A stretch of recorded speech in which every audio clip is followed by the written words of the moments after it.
অনেক ছোট হয়ে গেছে মানা। তোমার পায়ে ঢুকবে না।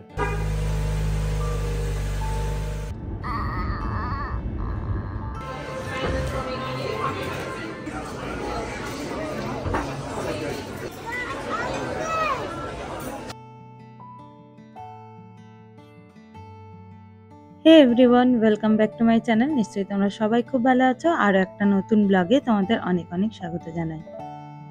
আগের ব্লগেই তোমাদের সাথে শেয়ার করেছি যে আমরা ইন্ডিয়া থেকে ইউএসএ ফিরে আসছি, কিন্তু তোমাদের সাথে এটা শেয়ার করা হয়নি যে ইউএসএ ফিরে আসার সময় ফ্লাইটে আমার জ্বর এসেছিল, কারণ ঠান্ডা লেগেছিল খুব। সঙ্গে কোনো মেডিসিন ছিল না, এটা একটা ভুল হয়েছে আমাদের, সঙ্গে রাখা হয়নি। সবই আমাদের চেক ইন লাগেজে ছিল। তাই এয়ার হোস্টেসদের কাছ থেকে একটা প্যারাসিটামল খেয়ে কোনো রকমে ঠিক হয়ে এসেছি। তবে প্যারাসিটামল খেয়ে জ্বর ছেড়ে গেলেও কান যে সেই বন্ধ হয়েছে, সে কান ফিরে আসা 2-3 দিন পরেও খুলতে চাইছিল না।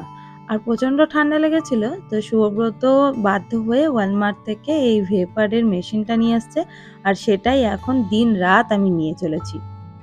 ইউএসএতে ফিরে বা ইন্ডিয়া গেলেও প্রচণ্ডভাবে জেটল্যাগ লাগে আমাদের। সেই জেটল্যাগের দরুন ডোডো এখন ঘুম থেকে উঠছে ওই রাত্রিবেলা 3টে, কোনোদিন 4টে বা কোনোদিন 5টা। আমরা যতই ঘুমানোর চেষ্টা করি, আমাদেরও রুটিন সেট হচ্ছে না ওই ডোডোর জন্যই। এই দেখো না, আজকেই ভোর 4টে থেকে উঠে সে বসে আছে।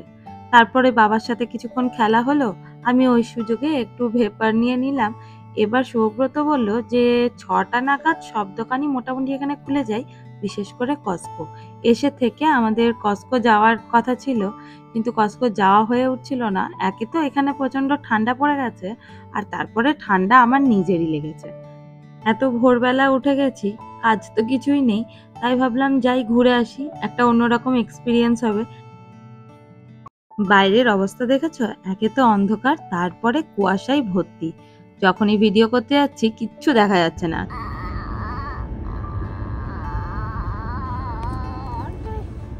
বাড়ি থেকে বেরিয়ে কথা মতো গেছিলাম প্রথমে কস্কোয়, কিন্তু সেখানে গিয়ে দেখলাম কস্কো বন্ধ, কারণ কস্কো খোলেই 10টার সময়।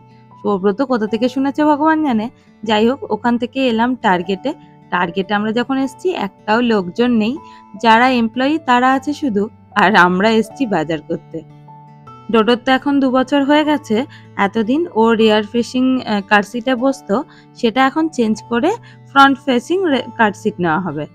যতদিন সম্ভব রেয়ার ফেসিং কার সিটেই বসানো ভালো, তবে ডোডো না একটু লম্বা হয়ে গেছে বেশি, তো ওর পা মিলতে অসুবিধা হয়। তাই আজকে আমরা দেখতে এসেছিলাম যে ফ্রন্ট ফেসিং কার সিটগুলো কীরকম কি আছে, কীরকম দাম। এখন ওই 7:30-8টা মতন বাজছে। এখানকার লোকজন না খুব তাড়াতাড়ি ব্রেকফাস্ট করে, জানো। আমরা অনেকবারই ভেবেছি যে বাইরে গিয়ে ব্রেকফাস্ট করব, কিন্তু আমরা যখন ঘুম থেকে উঠে ব্রেকফাস্ট করি ততক্ষণে এদের লাঞ্চের টাইম হয়ে যায়। তাই আজকে যখন সুযোগ পেয়েছি, চলে এসেছি একটা ব্রেকফাস্টের রেস্টুরেন্টে। খুব সুন্দর এখানকার এনভায়রনমেন্টটা, দারুণ চারিদিকে সাজানো। এই ভোরবেলা ওঠার দরুন এখন আমাদের চা খাওয়া মাঝরাতেই হচ্ছে। এসেও তবু একবার চা অর্ডার করেছি। এখানে চা সাধারণত পাওয়া যায় না, কফির দোকানই বেশি, তবে এখানটাই দেখলাম চায়ের অপশন আছে। আমরা যখন অর্ডার করছিলাম চা, তখন যে ওয়েটার ছিল সেই বলে গেল যে 2জনের 2টো না একটা হলেই হবে। আমরা অত বুঝিনি যে চা আর কতটা দেবে, তাই 2জনের 2টো অর্ডার করেছি। আর এসছে দেখো এরকম বড় বড় 2টো জাগে। এই জাগ দেখে তো আমরা অবাক, তবে চাটা ছিল খুব ভালো।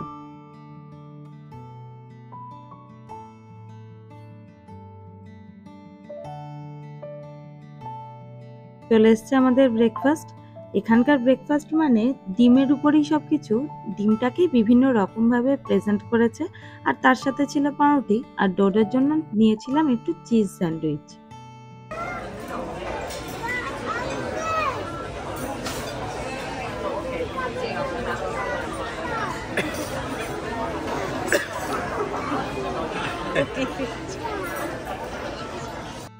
খাওয়া দাওয়া যেই হয়ে গেছে, ডোডো অমনি উঠে ডাকতে লেগেছে ওয়েটারকে, আঙ্কেল আঙ্কেল নিয়ে যাও এবারে প্লেটগুলো। বাবু আঙ্কেল। বাড়ি এসেই আমি লেগে পড়েছি গাছের পেছনে। আসলে এই জায়গাটাতে ঘরের সমস্ত গাছ সৌব্রত এখানটাই রেখে গেছিল। এক জায়গায় রেখে গেছিল, কারণ ওর এক কলিগ সপ্তাহে সপ্তাহে এসে এখানে জল দিয়ে যেত। কিছুটা গাছ আমি নিচে রেখে এসেছি, আর এই সব গাছগুলো যেগুলো ট্রিমিং করা বাকি আছে, এই গাছগুলোকে একটু কেটে ছেটে ছোট করে তারপরে নিয়ে যাব নিচে।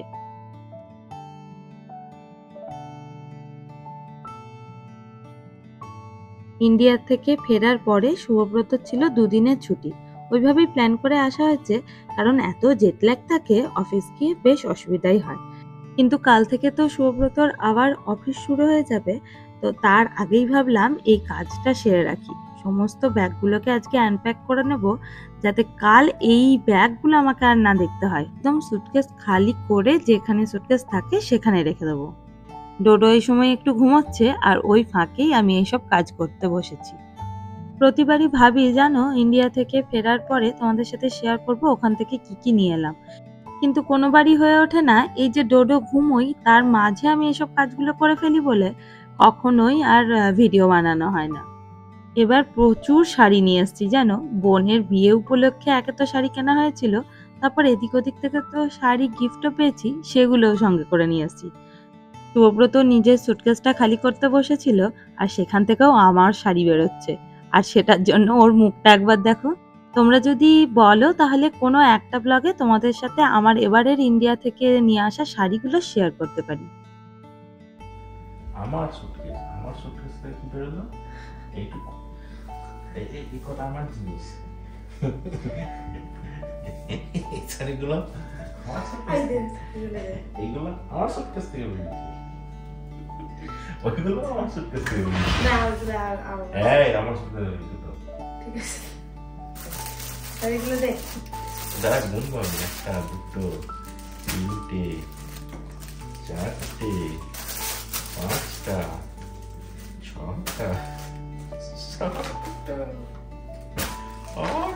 মাত্র 8টা, দেখ 15টা বাক্স ভর্তি করে শাড়ি আছে আমার সুটকেসে। প্রচুর খোটা শুনেছি, তবে তাতে আমি কান দিইনি। ইন্ডিয়া থেকে শাড়ি আনার যে আনন্দ, সে কি আর শুভব্রত বোঝে নাকি? ওদিকে ডোডোরও অনেক জামা কাপড় এসছে ইন্ডিয়া থেকে, আর এখানে যে জামা কাপড় ছিল সেগুলো ওর বেশ কিছু জামা কাপড় ছোট হয়ে গেছিল, সেগুলোই আজকে ডিক্লাটার করতে বসেছি। এই যে ভিডিওর শেষে তোমাদের সাথে যে ক্লিপটা শেয়ার করছি, সেটা হলো আবার ভোর 3টের সময়। মাঝরাতে উঠেই খিদে পেয়ে গেছে তার, ডাল ভাত আর একটু ঘি দিয়েছি, সেটাই খাচ্ছে এখন তৃপ্তি করে। যাই হোক, চলো আজকে তোমাদের কাছে এখানেই বিদায় নিই। আশা করব তোমরা ভিডিওটা এনজয় করেছো। ভালো লেগে থাকলে লাইক, শেয়ার আর কমেন্ট করে দিও। আর যারা নতুন দেখছো সাবস্ক্রাইব করতে ভুলো না। দেখা হচ্ছে খুব তাড়াতাড়ি অন্য একটা ব্লগে। ততক্ষণ খুব ভালো থেকো আর সাবধানে থেকো। টাটা।